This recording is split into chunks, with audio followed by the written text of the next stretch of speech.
Али радиаллаху анхуға келіп бір яхудидің айтқан сияқты: Али, сен намаз оқып жатсыңдар, бірдеңе ғибадат, ақырет бірдеңе дейсіңдер.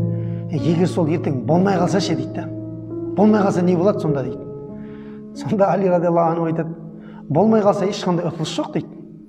Бұның ешқайсына мен ғибадаттың ешқайсына қиналып істеп жүрген жоқпын өйткені дейді.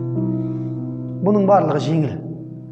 Ораза ұстасам өзімнің денсаулығым, намаз оқысам ол да менің денсаулығым, өзім жаным жай табады дейді де. Али жаңағы яхудиге не дейді? Егер болып қалса ше дейді ғой.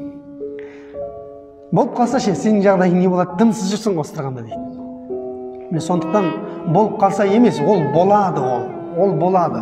Аллах тағала бекерден бекер Құран түсіріп, бекерден бекер пайғамбар жіберіп жатқан жоқ. Аллах тағала бекерден бекер істеп жатқан жоқ оның барлығын.